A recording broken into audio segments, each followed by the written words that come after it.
আজকে দেখাবো শশার স্যালাড। শশাটা এরকম নিয়ে একটা শশা নেবে, মুন্ডিটা এরকমভাবে কেটে নিয়ে এবার যেমন ইচ্ছা স্লাইস করতে পারো, লম্বা স্লাইস করতে পারো বা গোল গোল স্লাইস করতে পারো। আর কী দিয়ে করবে, দইটাকে এটা ক চামচ দই দিচ্ছ? 2 চামচ দই আছে, তার জলটাকে ঝরাতে হবে। আগে শশাটা কাটা হোক, দেখে নাও এরকম পাতলা পাতলা হবে। পর দইটাকে একটুখানি হালকা করে একটু ঘেঁটে নিয়েছি। শশাগুলো এরকমভাবে দেখো পাতলা পাতলা করে হয়ে গেছে। একটুখানি ডিস্টার্ব হয়েছে, নো প্রবলেম, আমরা তো খাবো ব্যাস। আপনারা করে খাবেন ব্যাস, হয়ে যাবে। ফুড যারা ডায়েট করছে তাদের ডায়েটের জন্য তো পারফেক্ট। ওই জন্য যারা যদি কমাতে চান তো দারুণ। আচ্ছা, একটা জিনিস, দইটা ধরুন জলটা ছড়ানোর পর আমি এরকম করে ঘেটে নিয়েছি, এবারেতে কি কি দেবো দেখাচ্ছি। হ্যাঁ, খেতে চান তাহলে গোলমরিচ দেবেন, এই দেখুন আমি কিন্তু এতেই সব মাখিয়ে নেবো। হ্যাঁ, আমি আলাদা করে কিছু করবো না। এটা হচ্ছে এক ধরনের হাফ,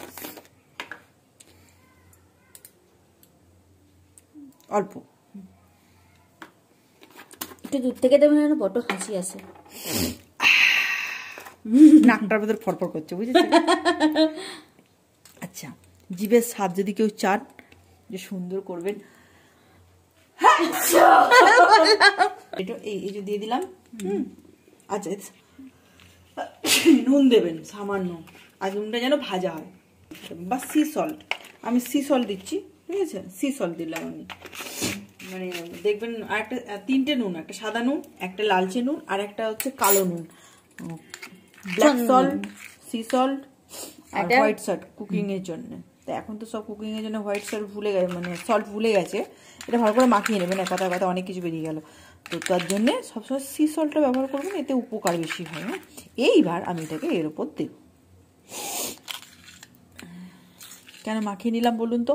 আমি যদি আলাদা করে মাখাতাম না, দিয়ে দিয়ে ওই ফুড ব্লগাররা যেভাবে বানায়, এই দিলাম টুকুস, ওই দিলাম টুকুস, দেখুন আমরা ঘরোয়া বানাচ্ছি। তো নচেত এইসব টুকুস টাকুসের কাজ কারবার আমরা করতে পারি না, আমরা হচ্ছে গৃহিণী, ঘরের কাজ করতে হয়, নচেত কোনো প্রবলেম নেই। এইবার আপনি কী করবেন, 2 চামচে নিয়ে সুন্দর করে মাখিয়ে নেবেন, যাতে খুব সুন্দর করে খেতে পারেন। কেমন? এই দেখুন সুন্দর করে মাখিয়ে নিলাম, তপ করে খেয়ে নেব। এই যা, ওটা আমার তুতুর জন্য পড়ে গেল, কারণ তুতু শশা খেতে ভীষণ ভালোবাসে। এই যে মাখানো হয়ে গেল, এই দেখুন এসে গেছে, দেখুন, এই দেখো, এই দেখো,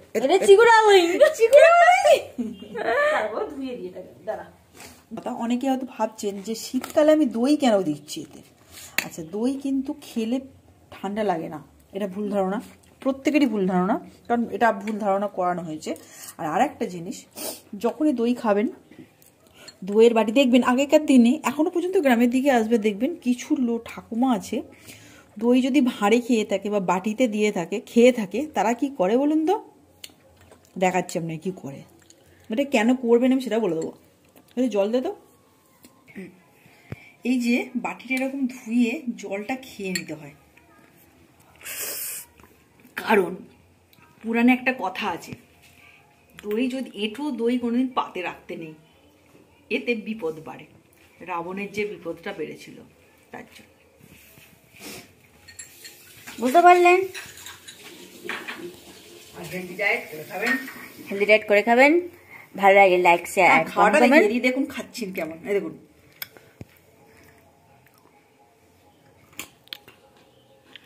দারুণ, আলাদাই টেস্ট, ভীষণ ভালো হয়েছে। আমি আমার জন্য বলছি না, যে আমি আপনাদের বলছি না যেটা ভালো হয়েছে। আমি যে জিনিসগুলো দেখলাম, দেখুন আমি দেখিয়ে দিচ্ছি। এটা হচ্ছে ব্ল্যাক পেপার, আপনি এগুলো দিন, ভালো করে দেখে নিন, এগুলো দিয়ে করে খেয়ে দেখুন, তারপর বলবেন। এটা আমি নতুন এনেছি, বুঝতে পারিনি এটা কি জিনিস।